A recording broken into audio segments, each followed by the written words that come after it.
Yon, Romano. Ah, Pasig Laban, Durugandos, para sa akin sobrang solid. Sobrang solid lahat ng mga performer mula sa MCs. At syempre, ang pinakamahalaga din para sa akin yung pagtanggap ng mga tao sa amin. Napakalamig ng klima pero napakainit ng pagtanggap. Sobrang solid, sobrang daman-daman namin na hindi man napuno yung venue. Pero yung crowd, akala mo crowded na talaga.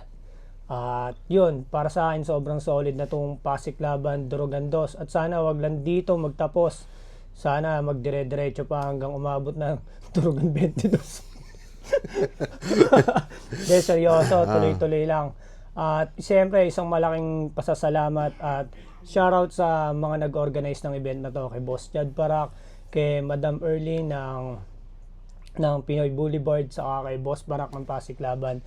Salamat sa inyo at sa lahat ng mga staff, sa lahat ng MCs ng Taiwan, sa lahat ng mga tao na Pilipinong sumusuporta, dahil kung wala kayo, parang wala rin tong event na to. Ano? Sa akin, pagdating sa karanasan, simula naman nung Pagdating mo dito.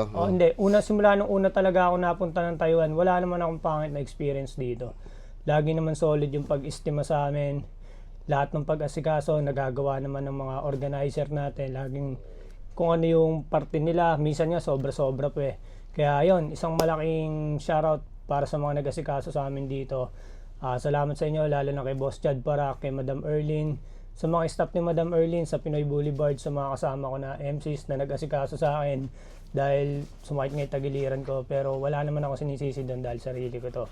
At magpapagaling tayo at babalik tayo ng mas malakas pa. Yeah.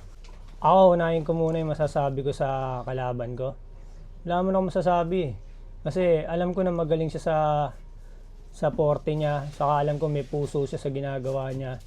Yun lang siguro, ang pinaka ano lang siguro dito, natapat siya sa akin. Kaya parang na-overpower din siya. Pero alam ko pagdating sa porte niya na yan, sa pagmumulti, sa pagsusulat, apakalinis siya magsulat, sa totoo lang. Meron pa lang siguro siya. Wala naman siya kailangan baguhin eh. Ang kailangan lang niya i-improve.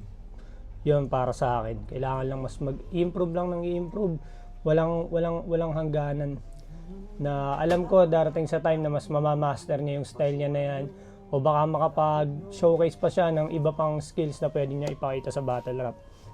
At sa mga MC naman ng Taiwan, yun lang, tuloy-tuloy lang. Sana iwasan yung mga tampu-tampuhan na ganyan. Mas maigi, tanggalin natin yung salita na kapwa Pinoy, ang sisira sa kapwa Pinoy. Dapat baliin na yung poke ng inang salihan na yan, nakagisnan na yan. Dapat Pinoy ang susuporta sa kapwa Pinoy. Yun. Yun. Yeah. Boss Romano, maraming salamat. Maraming salamat, Boss Chad Parak. Isa kang alamat, babaero. Gago.